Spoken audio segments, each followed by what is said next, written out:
क्या खूब कहा है किसी ने कि दोस्तों, अगर दिल लगाना तो किताबों से लगाना, अगर बेवफाई करेंगी तो भी काबिल बनाकर छोड़ेंगी।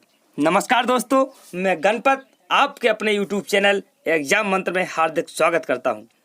दोस्तों, जनरल साइंस का आप लोगों के कहने पर मैं लेकर आया हूं पार्ट नंबर 2। और हमने कहा था कि आपको इसमें 20 मिनट में 40 क्वेश्चन करवाए जाते हैं। इतनी स्पीड से किसी भी चैनल पर नहीं करवाए जाते। दोस्तों, तो तैयार हो जाइए और इसमें आपको मिलेंगे 1000 से ज़्यादा क्वेश्चन, वो भी फिजिक्स के। ठीक है दोस्तों, तो देर ना करते हुए हम देखते हैं हमारा आज का प्रश्न। और ये सीरीज आगे चलती जाएगी। 120 क्वेश्चन हमने पिछले वीडियो में कर चुके हैं। अगर आपने नहीं देखा है तो चैनल पर जाइए और पिछला वीडियो देखिए। अब देखते हैं हम अगला प्रश्न 121 नंबर से। दोस्तों, हमारा 121 नंबर का प्रश्न है कि मोटर कार में पश्च दृश्य के लिए कौन सा दर्पण प्रयुक्त होता है।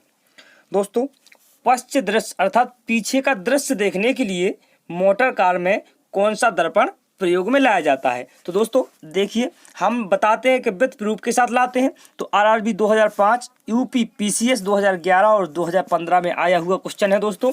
तो जो पीछे का दृश्य देखने के लिए दोस्तों उत्तल दर्पण प्रयोग में लाया जाता है, अर्थात D is the correct answer. ठीक है दोस्तों, अगला प्रश्न देखते हैं।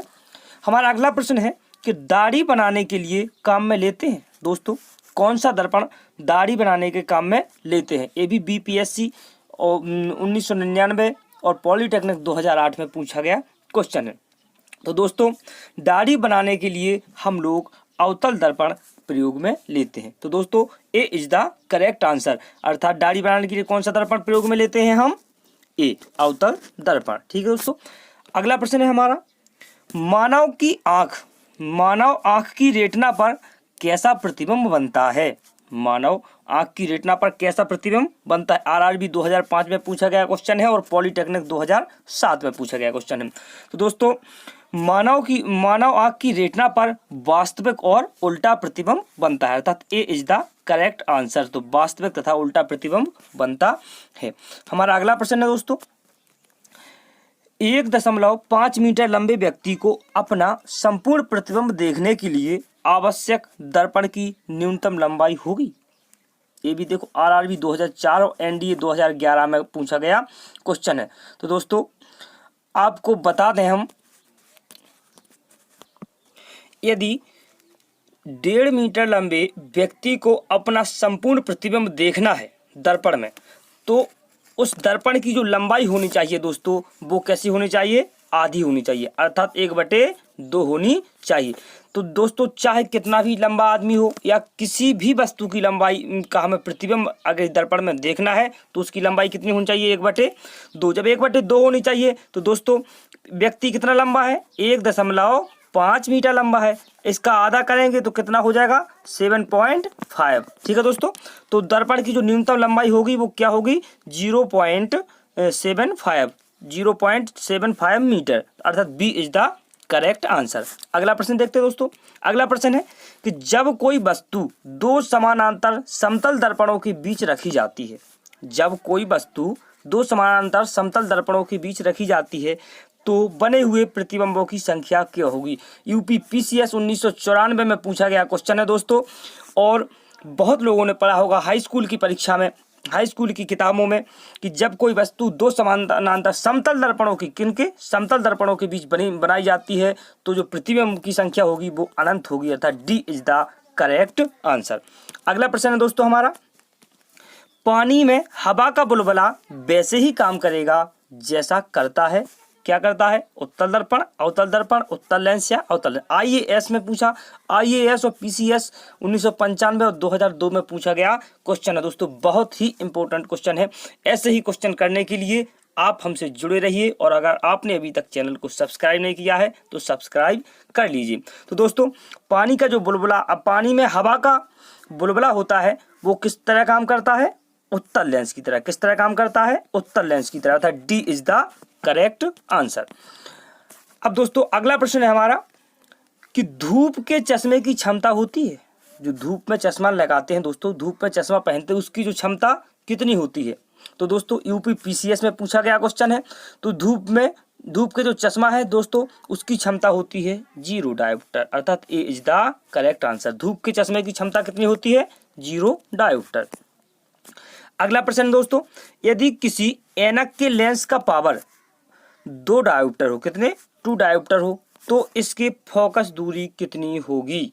ठीक है दोस्तों, बहुत अच्छा प्रश्न है। दोस्तों आपने पढ़ा होगा कि जो क्षमता का सूत्र होता है, अर्थात या फोकस दूरी बराबर देख लो या क्षमता का देख लो, तो क्या होता है दोस्तों, जो फोकस दूरी का सूत्र होता है वो आपको बता दें हम कि फोकस दूरी बराबर जो सूत्र होगा वो क्या होगा? 100/d, ये होगा सेंटीमीटर में। किसमें? सेंटीमीटर में। अगर मीटर में तो हमारा 1/, हो जाता है। ठीक है दोस्तों, तो फोकस की दूरी ज्ञात करना है 100/, डायोप्टर अर्थात क्षमता कितनी दी है? 2, काटेंगे कितना आएगा? कितना आ जाएगा हमारा?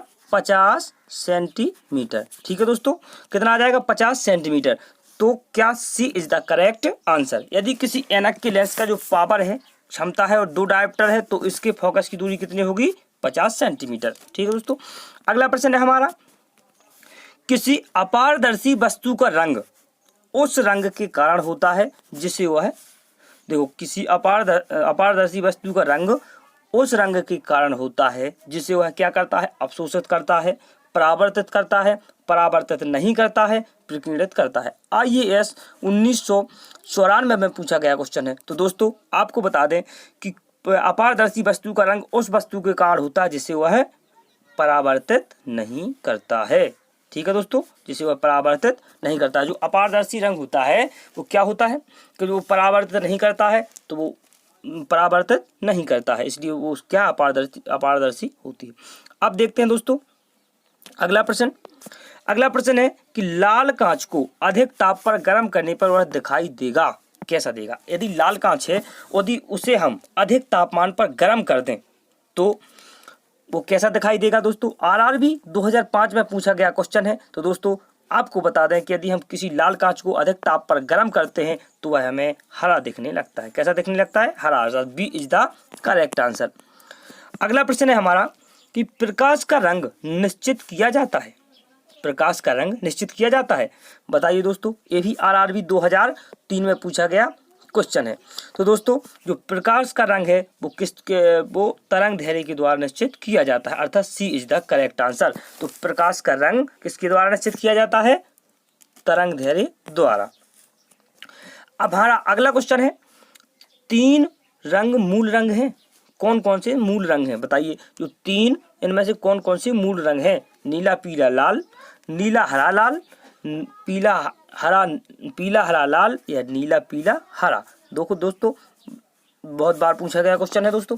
तो इसका जो करेक्ट आंसर हो जाएगा दोस्तों वो क्या हो जाएगा? नीला हरा लाल। ये हमारे मूल रंग हैं, अर्थात B is the correct answer. तो क्या आंसर हो जाएगा इसका? बी, नीला हरा और लाल। तो दोस्तों आपको बता दें कि हमारे जो 3 मूल रंग होते हैं वो क्या होते हैं? नीला हरा लाल। अगला प्रश्न क्या है हमारा दोस्तों? सबसे कम तरंग धैर्य वाला प्रकाश होता है। सबसे कम तरंग धैर्य किसकी होती है? उत्तर प्रदेश, जो देखो PCS 2005 में पूछा गया क्वेश्चन है।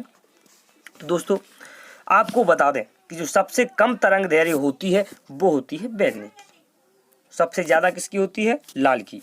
सबसे कम किसकी होती है?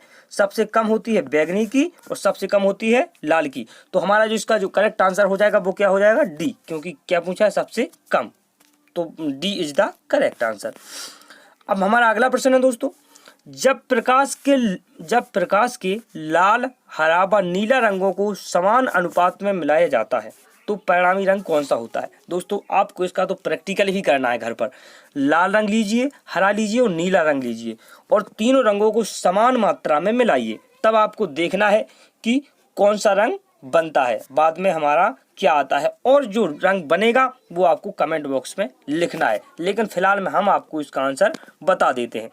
तो दोस्तों जब आप लाल हरा और नीला मिलाएंगे तो आपका सफ़ेद कलर बन जाएगा। आपको प्रैक्टिकल करके देखना है क्या ये बात सही है या हम झूठ बोल रहे हैं। RRB 2005 में पूछा गया क्वेश्चन है दोस्तों। ठीक है दोस्तों, हम देखते हैं हमारा अगला प्रश्न। 135 नंबर का प्रश्न है, कैमरे में किस प्रकार का लेंस प्रयोग में लाया जाता है? जो कैमरा होते हैं दोस्तों फोटो निकालने वाले, उनमें किस प्रकार का लेंस प्रयोग में लाया जाता है? तो दोस्तों कैमरा में उत्तल लेंस प्रयोग में लाया जाता है। ए इज द करेक्ट आंसर। अगला प्रश्न है, आइरिस का क्या काम होता है? आइरिस का क्या काम होता है? इतना तो हम जानते हैं, आइरिस का किस में पाई जाती है? आंख में। ठीक है दोस्तों, अब आइरिस का काम क्या होता है? दोस्तों आइरिस का जो काम होता है वो क्या होता है कि आंख में जाने वाले प्रकाश की मात्रा को नियंत्रित करना, अर्थात ए इज द करेक्ट आंसर। जो आइरिस होती है, जो हमारे आंख में प्रकाश जाता है, उसको क्या करता है? नियंत्रित करता है। अगला प्रश्न है हमारा दोस्तों, निकट दृष्टि दोष से पीड़ित व्यक्ति के चश्मे में कौन सा चश्मे में प्रयोग किया जाता है? कौन सा लेंस? उत्तल लेंस, अवतल लेंस, समतल उत्तल लेंस या समतल अवतल लेंस? देखो दोस्तों बहुत इंपॉर्टेंट क्वेश्चन है और बहुत बार पूछा गया। आरआरबी में 2004-05 में पूछा गया, एमपीपीएससी में भी 2009 में और सीजीपीएससी में 2012 में। इतने इंपॉर्टेंट क्वेश्चन लेके आया हूं दोस्तों कि अगर आपने इस सीरीज को पूरा पढ़ लिया तो आपकी फिजिक्स में कभी भी क्वेश्चन गलत नहीं होगा, किसी भी कॉम्पिटिटिव एग्जाम में, गारंटी है दोस्तों।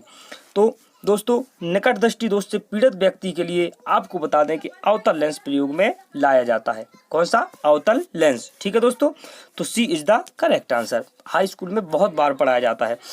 तो दूरदृष्टि, और अगला प्रश्न है, दूरदृष्टि निवारण के लिए काम में लाते हैं। दोस्तों निकट दृष्टि में अवतल लेंस और दूरदृष्टि में उत्तल लेंस प्रयोग में लाते हैं, अर्थात इसका भी सी इज द करेक्ट आंसर। क्या हो जाएगा? उत्तल लेंस।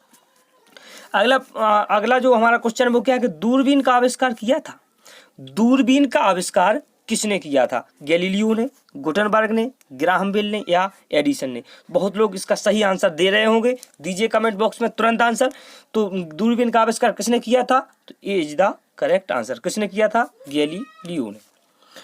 अगला प्रश्न है हमारा दोस्तों, आंख की रेटिना की परंपरागत कैमरा के निम्नलिखित में से किस भाग से तुलना की जा सकती है? जो आंख की रेटिना है उसकी कैमरा के किसी भाग से तुलना की जाती है, वो कौन सा भाग है दोस्तों? तो दोस्तों आपको बता दें कि जो तुलना की जाती है वो की जाती है फिल्म से। किससे? फिल्म से। कैमरा की जो फिल्म होती है उसकी तुलना आंख की रेटिना से की जाती है। यूपीपीसीएस 2011 में पूछा गया क्वेश्चन है। अगला प्रश्न है दोस्तों, किसी आवेशित चालक का संपूर्ण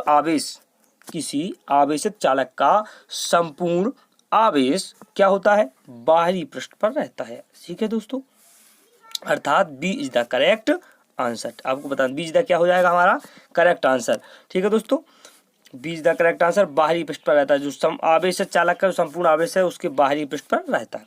अगला प्रश्न क्या है, वस्तुओं का आवेशन किसके स्थानांतरण के फलस्वरूप होता है? वस्तुओं का आवेशन किसके स्थानांतरण के, देखो जो जब इलेक्ट्रॉन स्थानांतरित होते हैं तो वस्तुओं का आवेशन होता है। ठीक है, वस्तुओं का आवेशन किसके स्थानांतरण के फलस्वरूप होता है? तो इलेक्ट्रॉन के स्थानांतरण के कारण वस्तुओं का आवेशन होता है। अगला प्रश्न है दोस्तों हमारा, बहुत ही मजेदार क्वेश्चन है दोस्तों। आप भी सोचेंगे कि हमें भी प्रैक्टिकल करना चाहिए। आप कार में जा रहे हैं, ठीक है दोस्तों, आप कार में जा रहे हैं, यदि आसमान से बिजली गिरने वाली हो तो सुरक्षित रहने के लिए क्या करें? बहुत ही इंपॉर्टेंट क्वेश्चन है दोस्तों। आप कार में जा रहे हैं और यदि आसमान से बिजली गिरने वाली हो तो सुरक्षित रहने के लिए क्या करें? कार की खिड़कियां बंद कर लेंगे, कार की खिड़कियां खोल देंगे, कार से उतरकर नीचे बैठ जाएंगे या कार के ऊपर बैठ जाएंगे? दोस्तों बहुत ही फनी जैसे ऑप्शन भी आपको दिए गए कि कार के ऊपर बैठ जाएंगे, कार के नीचे बैठ जाएंगे, और आपको मज़ा भी आ रहा होगा दोस्तों। यदि आपको मज़ा आ रहा है तो आप इस वीडियो को शेयर जरूर कीजिएगा दोस्तों। तो दोस्तों आपको बता दें कि यदि आप कार में जा रहे हैं और यदि आसमान से बिजली गिरने वाली हो तो आपको क्या करना है कि कार की खिड़कियां बंद कर लेना है। सभी कार की खिड़कियां क्या करना है? बंद कर लेना है, तो बिजली का आप पर प्रभाव नहीं पड़ेगा। ठीक है दोस्तों, ये is the correct answer. 144 number का प्रश्न है दोस्तों कि दो स्थिर आवेशों के बीच लगने वाला बल उनकी मात्राओं के गुणनफल के अनुक्रमानुपाती तथा उनकी बीच की दूरी के वर्ग के व्युत्क्रमानुपाती होता है। यह नियम किसका है? ओम का नियम, कूलाम का नियम, किरचॉफ का नियम या फैराडे का नियम?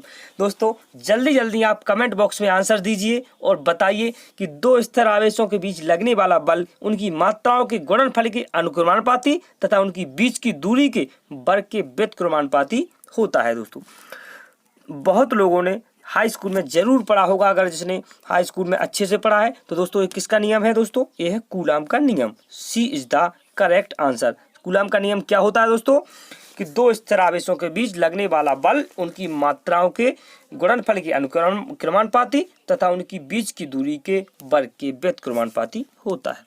अगला प्रश्न देखते हैं दोस्तों, किसी विद्युत परिपथ में कोई धन आवेश को किसी विद्युत परिपथ में इकाई धन आवेश को एक बिंदु से दूसरे बिंदु तक ले जाने में किए गए कार्य द्वारा मापा जाता है। उन बिंदुओं के बीच की किसको नापा जाता है दोस्तों, तो इसका जो करेक्ट आंसर हो जाएगा विभवांतर को। विभवांतर की परिभाषा ही यही है कि किसी विद्युत परिपथ में इकाई धन आवेश को एक बिंदु से दूसरे बिंदु तक लाने में जो किए गए कार्य को क्या कहते हैं, विभवांतर कहते हैं। तो B is the correct answer. हम देखते हैं हमारा 146 नंबर का प्रश्न कि सर्वाधिक विद्युत चालकता वाला तत्व क्या है। सर्वाधिक विद्युत चालकता वाला तत्व क्या है, तो दोस्तों आपको बता दें हम कि सर्वाधिक विद्युत चालकता वाला तत्व होता है चांदी अर्थात silver. A is the correct answer. बहुत बार पूछा गया क्वेश्चन है दोस्तों। अगला प्रश्न है, अति चालकता का लक्षण है। अति चालकता का लक्षण क्या है, तो दोस्तों उच्च पारगम्यता ही अति चालकता का लक्षण है। उच्च पारगम्यता ही अति चालकता का लक्षण है। अगला प्रश्न है दोस्तों, अधातुएं विद्युत की कुचालक होती हैं क्योंकि।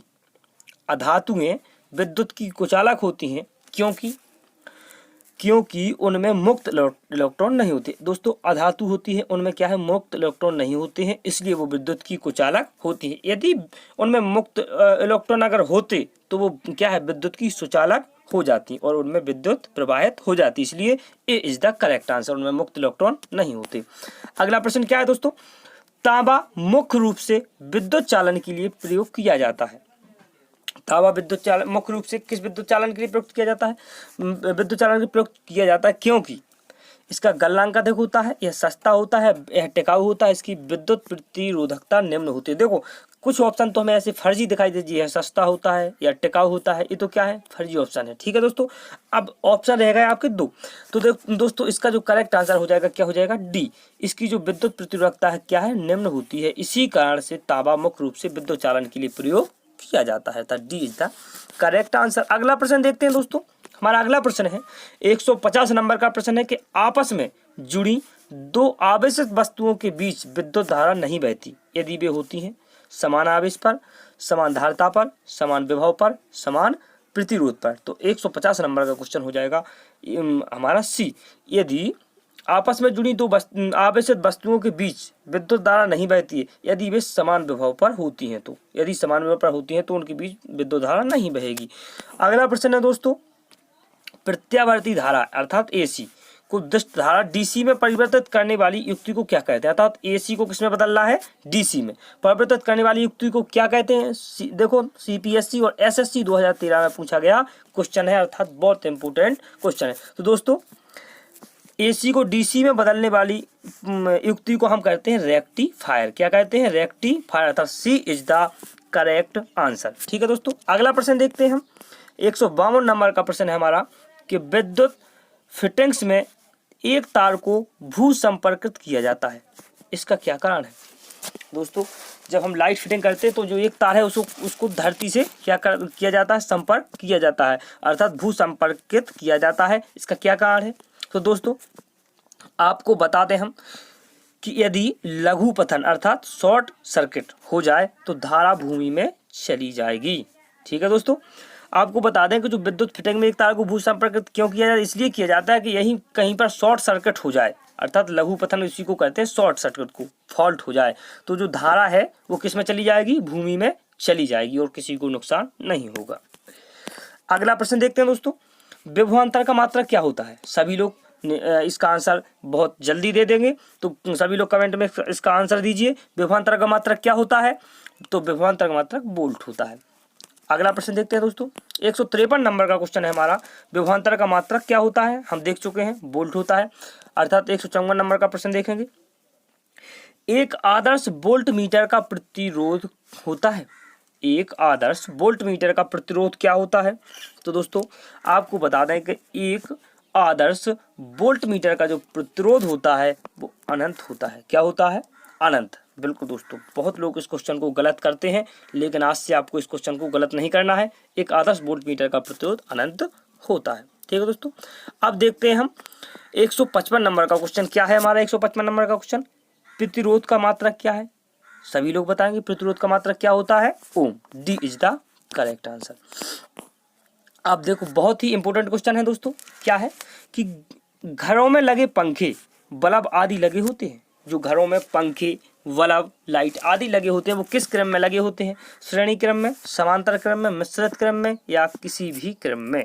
तो दोस्तों, जो घरों में लाइट, पंखे आदि लगे होते हैं वो लगे होते हैं समानांतर क्रम में। किस क्रम में? समानांतर क्रम में, अर्थात सी इज द करेक्ट आंसर। अगला प्रश्न क्या है?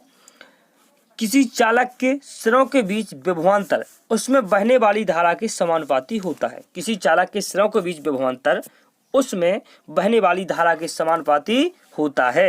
यह नियम किसका है? तो यह नियम है दोस्तों ओम का। ओम का नियम पढ़ा होगा आपने कक्षा 10 में कि किसी चालक के सिरों के बीच विभवांतर उसमें बहने वाली धारा के समानुपाती होता है। अगला प्रश्न देखते हैं दोस्तों। अगला प्रश्न है हमारा 158 नंबर का कि विशिष्ट प्रतिरोध का मात्रक क्या होता है? तो दोस्तों, विशिष्ट प्रतिरोध का जो मात्रक होता है वो होता है ओम मीटर। क्या होता है? ओम मीटर। ठीक है दोस्तों, अगला प्रश्न है हमारा 159 नंबर का प्रश्न है दोस्तों। 159 नंबर का प्रश्न क्या है कि यदि 3 ओम और 6 ओम के प्रतिरोध समानांतर क्रम में जोड़े जाएं तो संपूर्ण प्रतिरोध क्या होगा? बहुत ही इंपॉर्टेंट और अच्छा प्रश्न है दोस्तों, इसे हम देखते हैं। तो दोस्तों, हमें पता है कि समानांतर श्रेणी का जो फॉर्मूला होता है वो क्या अपॉन आर बराबर होता है 1/r1 प्लस 1/r2। ठीक है दोस्तों, ये हमारा फॉर्मूला है समानांतर श्रेणी का। इसमें हम मान रखेंगे दोस्तों, तो क्या हो जाएगा हमारा 1/r बराबर क्या हो जाएगा 1/3 प्लस 1/6। एलसीएम कितना आ जाएगा 6। इसे सॉल्व करेंगे तो हमारा आ जाएगा दोस्तों 1/2। 1/2। तो दोस्तों 1/r बराबर 1/2। तो हमारा r बराबर कितना आ जाएगा 2 ओम। 2 ओम कितना आ जाएगा? r बराबर 2 ओम। तो दोस्तों, इसका जो करेक्ट आंसर हो जाएगा वो क्या हो जाएगा? सी। सी इज द करेक्ट आंसर। अब दोस्तों, हम देखते हैं हमारा आज का लास्ट प्रश्न। तो हमारा आज का लास्ट प्रश्न है 160 नंबर का कि एक शुष्क सेल में कौन सी ऊर्जा पाई जाती है? तो दोस्तों, आपको बता दें कि जो एक शुष्क सेल होता है उसमें रासायनिक ऊर्जा पाई जाती है। कौन सी ऊर्जा पाई जाती है? रासायनिक ऊर्जा पाई जाती है। सी इज द करेक्ट आंसर। तो 100 सेल में रासायनिक ऊर्जा पाई जाती है। दोस्तों, आज का सेशन आपको कैसा लगा? आप कमेंट बॉक्स में हमें जरूर बताइए और धन्यवाद।